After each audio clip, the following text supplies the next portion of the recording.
6번째 질문을 드리겠습니다. 두 분 부동산 투자는 많이 하셨나요? 라는 질문이 있네요.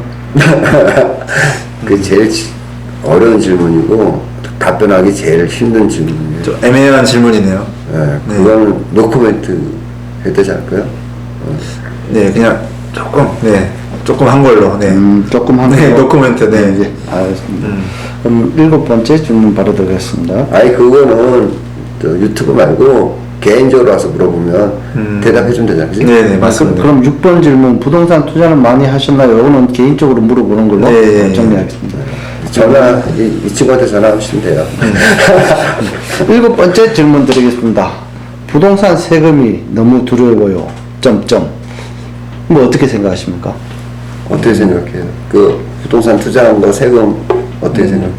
근데 사실 뭐 정답은 없지만 저는 이렇게 생각합니다. 이게 부동산 세금이 좀 되게 과도하게 많이 부과되고 있잖아요. 근데 이 세금이 들어오면은 사실 투자를 할 수가 없을 것 같습니다. 아니 벌었으면 내야지. 그러니까 그러니까 세금이 무섭기보다 그 세금은 어차피 번만큼 내면 되니까 버는 속도가 더 빠르지 않습니까? 자산의 증식 속도가.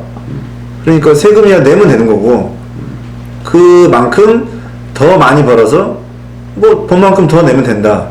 저는 뭐 개인적으로 이렇게 생각합니다. 그 뭐 세금 많이 내고 있어요? 그냥 적당히 좀 내면 됩니다. 우리나라 세금이라는 게 수익이 나오는 곳에 세금도 내야 된다는 게 원칙이란 말이에요. 네네. 근데 내가 100만 원을 벌었는데 10만 원 낸다. 네. 그게 이제 그 평균이고 그게 형평성이다. 근데 일부 사람들은 100만 원 벌었는데 40만 원만 낸다. 일부 사람들이. 그러면은 그게 징벌적 세금이 될 수가 있죠. 그렇죠. 네. 그리고 주식으로 1억을 벌었는데 세금이 없어. 네. 근데 뭐 내년 후년부터 뭐 2천만 원 이상도 세금을 걷겠다 하잖아요. 그럼 이쪽 수익에서는 그 수익이 있는 곳에 세금도 있는 곳인데 저쪽 수익이 난 거는 세금이 없고 이쪽에는 세금이 있다. 네. 그럼 형평성에 맞지 않다. 네? 네. 그리고 또 무지하게 고생을 해서 육체적이든 정신적이든 어떤 그 내가 투자한 거에 비해서 요만큼밖에 못 벌었는데 세금을 많이 낸다. 그러니까 세금에 대한 형평성이 좀 공정성이 좀 이루어지지 않나. 네. 근데 정부 정책에서 부동산 세금을 다른 거에 비해서 좀 과하게 매기다 보니까 네네. 그거에 대한 불만이 좀 있지 않나.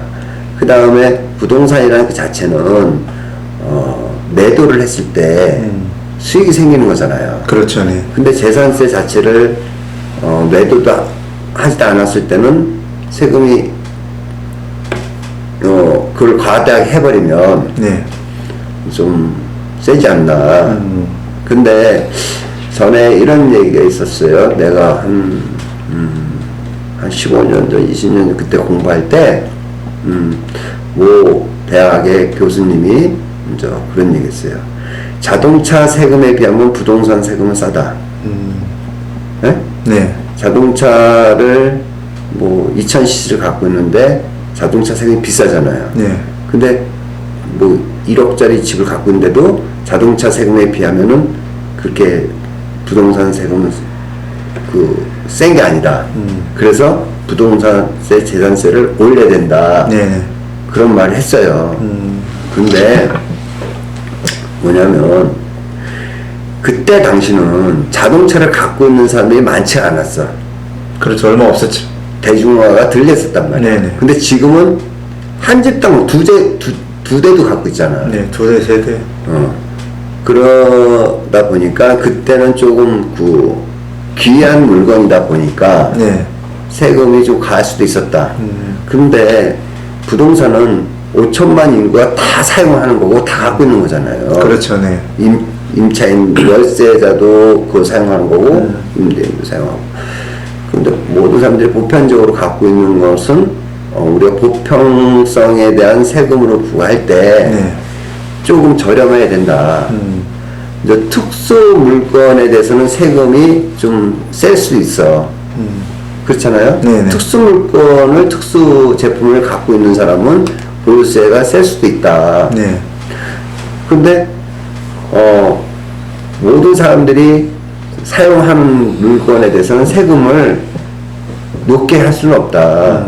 우리가 하나의 예를 들면 이거잖아요. 택시 요금은 비싸고 전철 요금은 싸잖아요. 네. 그러면 대중적인 거, 퍼블릭에 대한 거는 그게 이제 우리가 그 국민 세금에 대해서 그다음에 부가, 물가, CPI가 정할 때는 모든 국민이 사용하는 것에 대해서는 가격을 좀 저렴하게 하고 특별한 재화를 갖고 있는 사람한테는 저 세금을 더 부과하는 거다. 이제 그런 측면이 있는데 지금의 그 공시가격 폭등하고 이러다 보니까 세금에 대한 부담이 모든 국민한테 혜택이 그거를 이제 적용을 받게 되니까 네. 돈도 벌지도 않았고 집을 팔지도 않았는데 네. 세금이 지금 세지 않냐, 공시가격이 좀 높지 않냐, 그래서 공시가격이 높다 보니까 우리나라는 또 다른 나라하고 틀린 게 뭐가 있냐면 공시가격이 올라가서 재산세가 부과되잖아요. 네. 의료보험부터 시작해서 모든 것들이 한 30몇 가지가 올라가잖아. 그러니까 그거 하나로 인해서 다른 비용이 많이 들어간다. 그래서 좀 불만이 있지 않나 그런 생각이 들기는 한데 또 오른 만큼 내는 건데 또 오른 만큼 팔아야 되는데 오른 만큼 팔았을 때의 양도세가 세다 보니까 그렇게 좀. 그리고 또 하나는 지금의 이제 코로나로 인해서 경제 좋다는 사람이 있어? 없잖아. 그러니까 경제가 안 좋을 때는 좀 세금을 좀 덜 걷어야 되지 않나. 그렇잖아요. 맞습니다. 근데 이게 양면성이야. 근데 그 경제가 안 좋다 보니까 국가에서는 돈을 막 풀었단 말이야. 풀 돈이 없어 또. 그렇잖아. 그러니까 네. 세금을 거둘 수밖에 없다. 또 이쪽 뭐 처녀가 임신을 해도 할 말이 있다듯이 그 이쪽 사람 얘기 들어보면 이쪽 사람 말이 맞아. 아니 국민 경제가 어려서 돈을 풀다 보니까 돈이 모자라니까 세금을 걷겠다. 많이 걷겠다. 또 이쪽에서는 경제가 어려운데 세금을 많이 낼 수 없다. 이렇게 됐죠. 그래서 지금의 부동산에 대한 세금은 좀 고민해야 되지 않나. 네. 예, 이런 생각이 드는데. 네. 그럼 8번째 질문 드리겠습니다. 지방에 집 2채를 보유하고 있는데 종부세가 얼마나 나올까요? 이건 공시가에 대해서 좀 다르겠지만 일단 질문 내용은 그렇습니다. 집 2채가 지방에 있는데 보유하고 있는데 종부세가 얼마나 나올까? 이렇게 질문이 왔네요. 지방에 집이 예. 5천만 원짜리도 있고요. 10억짜리도 있어요. 그 두 채랑 기준이 그 질문하신 분이 좀 애매한 질문을 하셨는데, 예? 예. 그 5천만 원짜리 두 채라면 1억밖에 안 되잖아. 근데 10억짜리 두 채 갔으면 20억이잖아. 그 세금이 어떠냐는 거야? 질문 뭐라고 그런 거야? 질문을. 지방에 집 2채를 보유하고 있는데 종부세가 얼마나 나올까요? 종부세? 네, 딱 이렇게 나왔습니다. 사실 그러니까 공시가격 6억 이하는 종부세가 없어요.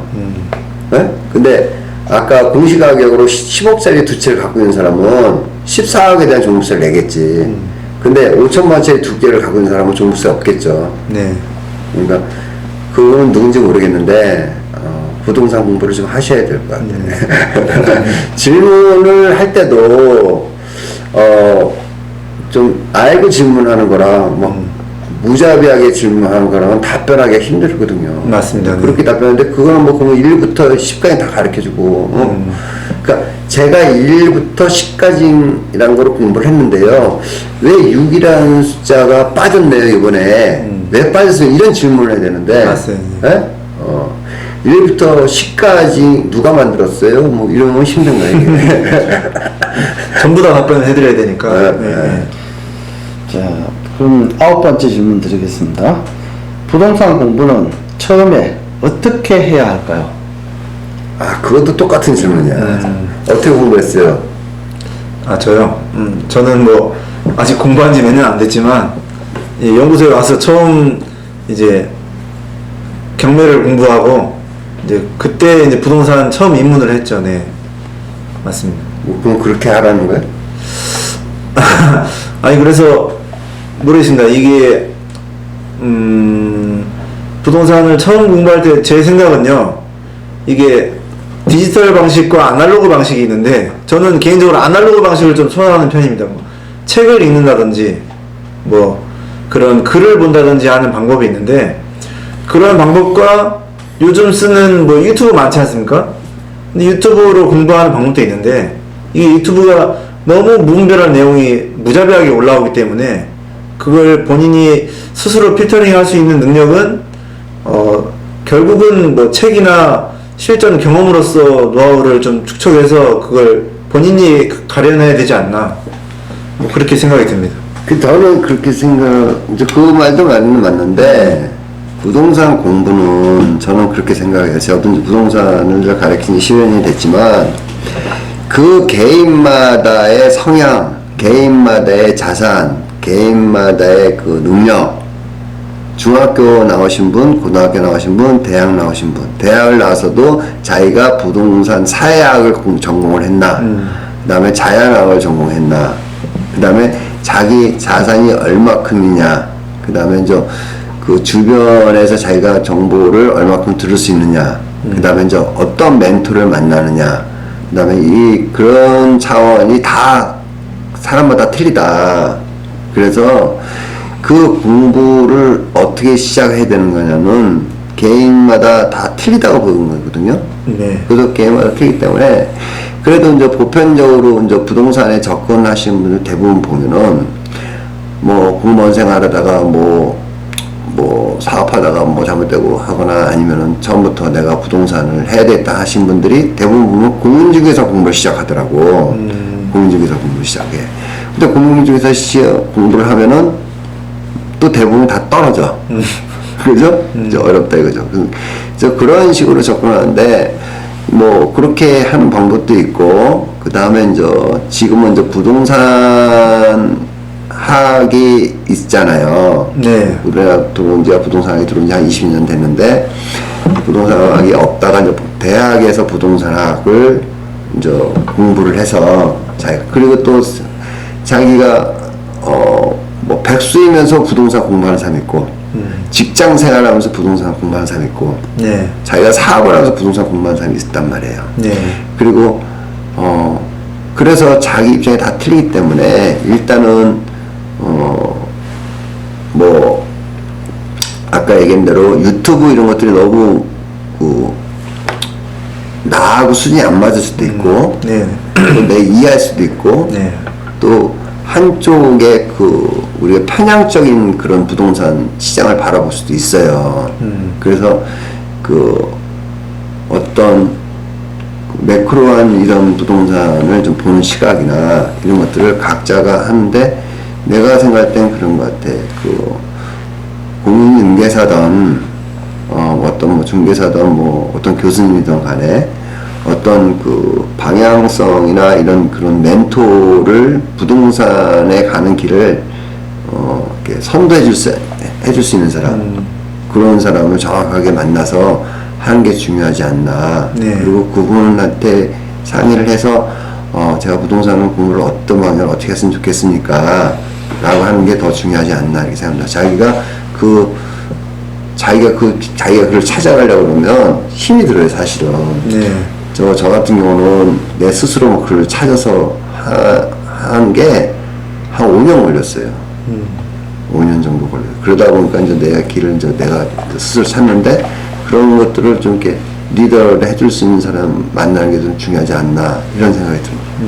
네. 그러면